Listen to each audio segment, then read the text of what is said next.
जरूरत नहीं। साझी सोच, साझी जिम्मेदारी, ये तमाम चीजों साझी है। इसको साझा बनाए रखने के लिए हमें तमाम चीजों को समझने की जरूरत है। उद्बोधन को भी सभी युवाओं के बीच सुनेंगे। तो एक बार पुनः आप सभी का बहुत बहुत हार्दिक अभिनंदन, स्वागत है। और मैं सभी को धन्यवाद देना चाहता हूँ जो सभी लोग यहाँ पर उपस्थित। मैं चाहूंगा कि हम अतिथियों से मैं इस कार्यक्रम के बारे में फैमिली वन फ्यूचर, तो एक अर्थ है हमारे पास और उसे हमें एक परिवार की तरह लेकर एक फ्यूचर प्रोस्पेक्टिव को लेकर चल रहा है, ताकि हम उसको संरक्षण में और विभिन्न जो मुद्दे हैं उसको लेकर साथ चल सकें। और जो हमारी युवा ऊर्जा है, जो सबसे ज़्यादा ऊर्जावान है, प्रतिभावान है, उसके ऊर्जा का सदुपयोग करके हम लोग जो G20 का लक्ष्य है, चाहे सस्टेनेबल डेवलपमेंट गोल्स जो कि यूनाइटेड नेशन के द्वारा तय किए गए हैं, जो हमें 2030 तक रियलाइज करने हैं, ऐसे युवाओं के बीच सुनेंगे। तो एक बार पुनः आप सभी का बहुत बहुत हार्दिक अभिनंदन, स्वागत है। और मैं सभी को धन्यवाद देना चाहता हूँ जो सभी लोग यहाँ पर उपस्थित।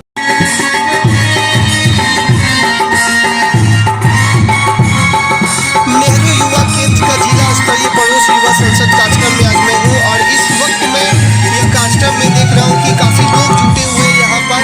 जिला स्तरीय पड़ोस युवा संसद कार्यक्रम है जो आज आयोजित है और यहाँ पर Farooq Ali sir JP university के जयप्रकाश विश्वविद्यालय के वाइस चांसलर आने वाले हैं, फारूक अली सर, और ये उद्घाटन करेंगे यहाँ।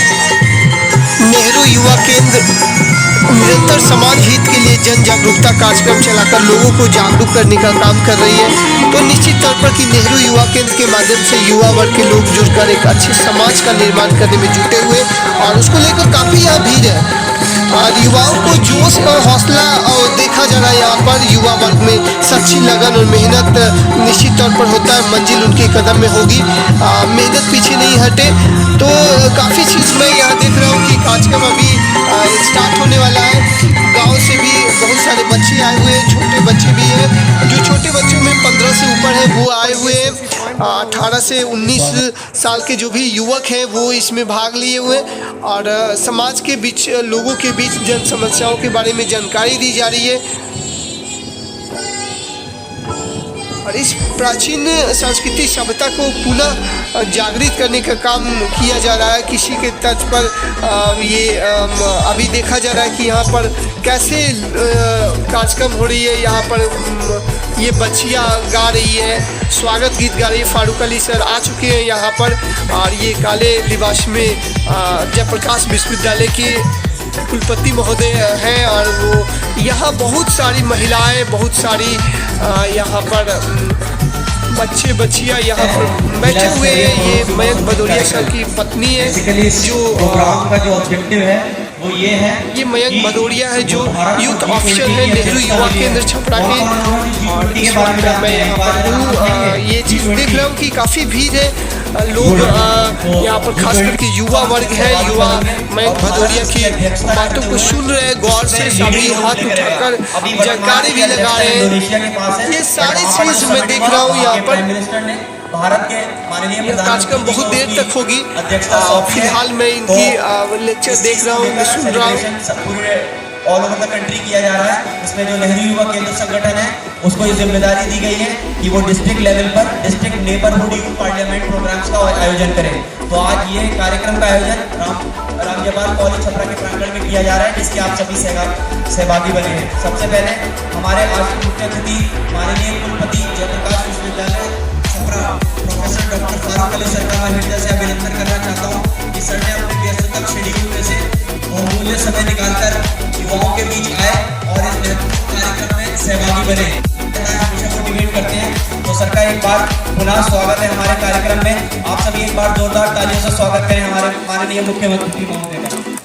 इसके बाद मैं स्वागत करना चाहूँगा हमारे प्रिंसिपल सर रामजपाल कॉलेज के professor doctor Irfan Ali sir का। ये उनकी देख रेख में, उनके संरक्षण में मैं लगातार उनके साथ मीटिंग कर रहा था और हम लोगों का यही था कि प्रोग्राम को अच्छे से हम लोग मैनेज करें, मैक्सिमम पार्टिसिपेशन ऑफ यूथ को इंश्योर करें और इस बृहद स्तर के कार्यक्रम को सफलतम रूप से संचालित करें। तो सर का बहुत बहुत धन्यवाद पूरे सहयोग के लिए। इसके साथ साथ हमारे अतिथि NSS coordinator professor Harishchandra sir, पूर्व NSS कोऑर्डिनेटर विद्यावाचस्पति त्रिपाठी सर, साथ ही NYKS छपरा के DG नॉमिनी आशुतोष जी आदि अन्य गणमान्य अतिथि आप सभी का बहुत बहुत हार्दिक अभिनंदन और स्वागत है आज इस कार्यक्रम में। राष्ट्रीय युवा स्वयंसेवक हैं, विभिन्न युवा मंडल हैं, सदस्यगण हैं, सभी को एक टारगेट दिया गया था और उसके अनुरूप सभी ने प्रयास किया है, अच्छे एफर्ट्स किए हैं और सभी लोगों ने आज यहाँ पर अपनी उपस्थिति दर्ज कराई है। तो इसके लिए मैं एक बार पुनः आप सभी का बहुत बहुत हार्दिक स्वागत और वंदन करना चाहता हूँ। अब मैं इस कार्यक्रम के बारे में और one earth one family one future, तो एक अर्थ है हमारे पास और उसे हमें एक परिवार की तरह लेकर एक फ्यूचर प्रोस्पेक्टिव को लेकर चल रहा है ताकि हम उसको संरक्षण में और विभिन्न जो मुद्दे हैं उसको लेकर साथ चल सकें और जो हमारी युवा ऊर्जा है जो सबसे ज्यादा ऊर्जावान है, प्रतिभावान है, उसके ऊर्जा का सदुपयोग करके हम लोग जो G20 का लक्ष्य है, चाहे सस्टेनेबल डेवलपमेंट गोल्स जो कि यूनाइटेड नेशन के द्वारा तय किए गए हैं, जो हमें 2030 तक रियलाइज करने हैं, ऐसे सस्टेनेबल डेवलपमेंट गोल्स को हम लोग रियलाइज कर पाएं और साथ ही एक कॉमन प्लेटफॉर्म पर आकर यूथ को एक अपॉर्चुनिटी प्रोवाइड कर पाएं ताकि वो अपने आइडियाज को, अपने सजेशंस को दूसरों के साथ शेयर कर सकें। क्योंकि जब हम लोग प्लेटफॉर्म देंगे, उन्हें प्रोवाइड करेंगे एक प्लेटफॉर्म, तो उन्हें अवसर होगा कि इनके अंदर जो पोटेंशियल है, जो टैलेंट है और जो उनके विचार हैं वो अधिक से अधिक लोगों तक पहुंच पाएंगे।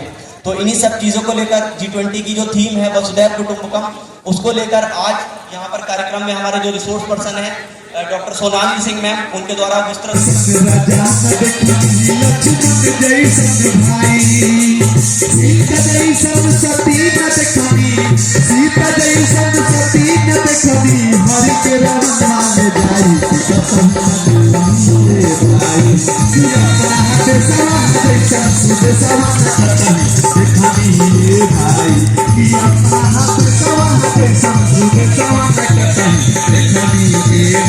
हमारे दोनों सेक्शंस होने वाले हैं। इसके बाद जो तीसरा सेक्शन रहेगा वो युवा संवाद है। तो आप सभी यूथ आज यहाँ पर आए हैं, अभी आदेश हो चुका है, उद्बोधन को भी सभी युवाओं के बीच सुनेंगे। तो एक बार पुनः आप सभी का बहुत बहुत हार्दिक अभिनंदन, स्वागत है और मैं सभी को धन्यवाद देना चाहता हूँ जो सभी लोग यहाँ पर उपस्थित कार्यक्रम का संक्षिप्त परिचय दिया और अतिथियों का स्वागत किया। मैं चाहूंगा कि हम अतिथियों से कुछ चंद शब्द भी जाने, उनकी बातों को जाने कि जितने भी युवा बाहर हैं अगर कृपया प्रसाद में चले आए। बराबर थोड़ा देखिए, एनवाईके का कार्यक्रम ऐसा नहीं होता। मैं पिछले 35 साल से एनवाईके से जुड़ा हुआ हूं।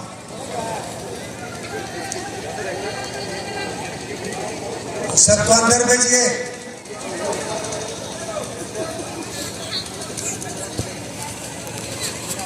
जितने भी युवा पंडाल के बाहर टहल रहे हैं उनसे आग्रह है कि वे कृपया भदौरिया जी के द्वारा जितना प्रयास किया जा रहा है और भारत जो विश्व क्षितिज पर उभर चुका है उसको और भी उभारने की जरूरत है। इसमें युवाओं की भागीदारी बहुत ही महत्वपूर्ण है। इसलिए कृपया सभी पंडाल के अंदर आ जाएं और एक बार आप लोग अपने लिए जोरदार ताली बजाएंगे, दूसरे के लिए कौन बजाएंगे?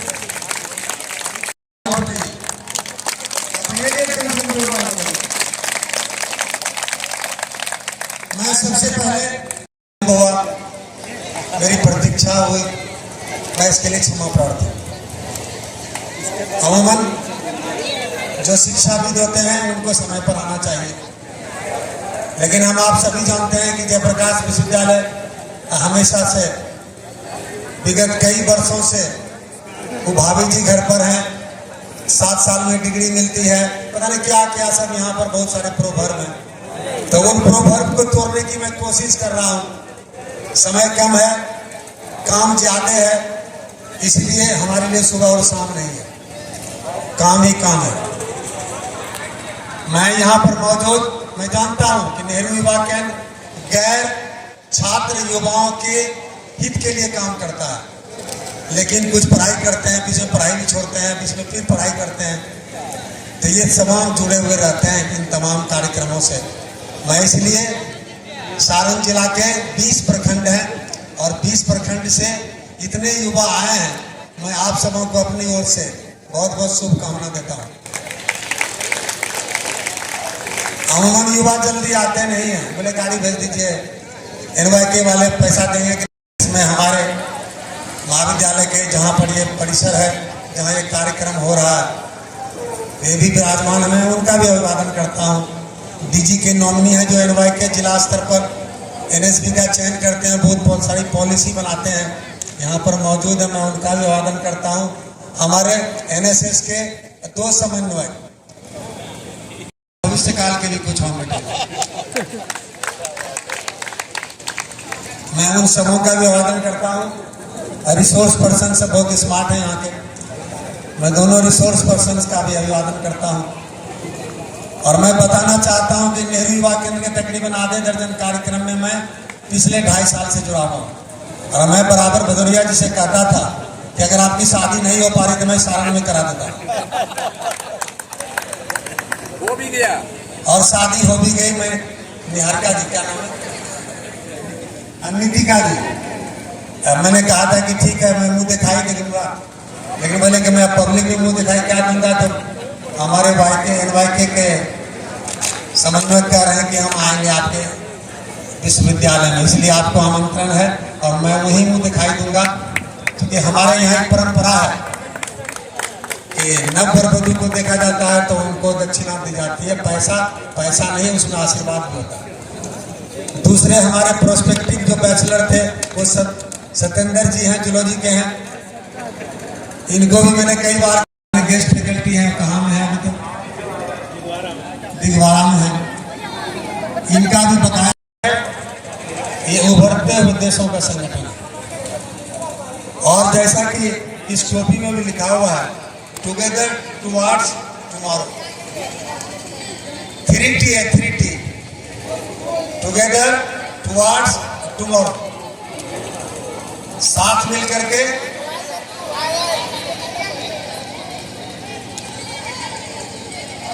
टुवार्ड्स बढ़ेंगे कल के लिए। तो G20 उसका एक प्रमुख प्लेटफॉर्म है। और मैं प्रधानमंत्री जी की जो सोच होती है, उनकी जो अंदाज होता है, वो शायद अच्छे जो हिंदी के विद्वान हैं वो शायद वैसे शब्दों का विन्यास और नहीं कर सकते। मैं अभी हाल में सुन रहा था जब NDRF की टीम टर्की गई थी और वो लोग जब लौट के आए, तकरीबन 100 के लोग थे, और उनको जब संबोधित कर रहे थे तो बोले कि जब हम अपने लिए काम करते हैं तो स्वावलंबी कहलाते हैं, लेकिन जब दूसरे के लिए काम करते हैं तो परमार्थ का काम करते हैं। तो भारत ने बता दिया कि हम परमार्थ के काम करने में किसी से पीछे नहीं है। और टर्की इसका उदाहरण है। सिर्फ टर्की ही नहीं, हाल के दिनों में जो वसुधैव कुटुंबकम, विश्व ही मेरा परिवार है।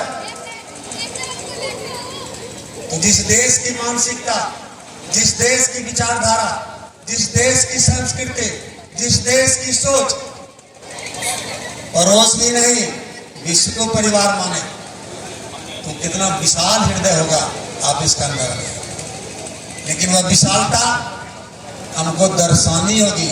दिखना भी तो चाहिए कि हम विशाल सोच रखते हैं, सिर्फ भाषण ही देंगे,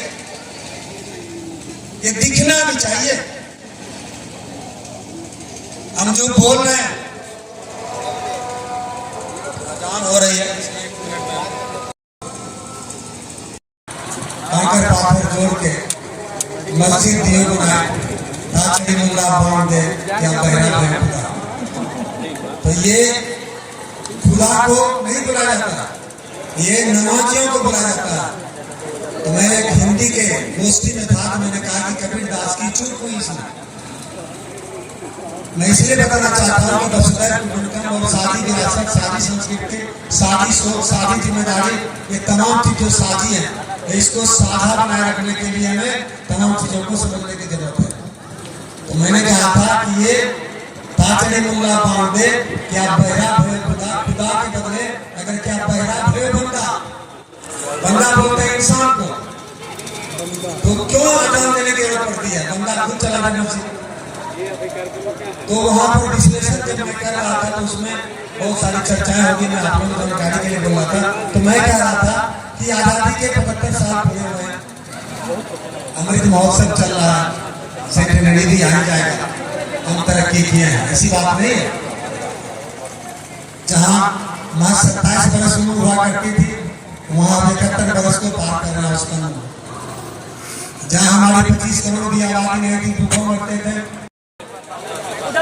50 करोड़ से ज्यादा नौजवान हो तो पूरी दुनिया में लाखों छात्र मेरे हैं। यही बात है आपका प्रबंधन की बैठक में कहा दिलाने के लिए मैं इनको अपनी ओर से अपने विश्वविद्यालय की ओर से शुभकामनाएं देता हूँ। और मैं सुन नहीं सकूंगा रिसोर्स पर्सन को, हम लोग चाहेंगे कि रिसोर्स पर्सन को अपने यहाँ बुलाएं और वहाँ ये कार्यक्रम कराएं। बाद में यदि चाहते हैं कि यूनिवर्सिटी में ही हो, हमें कॉलेज आगे अच्छा है, खुला है, बीच शहर में है, आवागमन में भी आसानी होगी, इसलिए आप यही करें जिन्होंने मेरी बात मानी।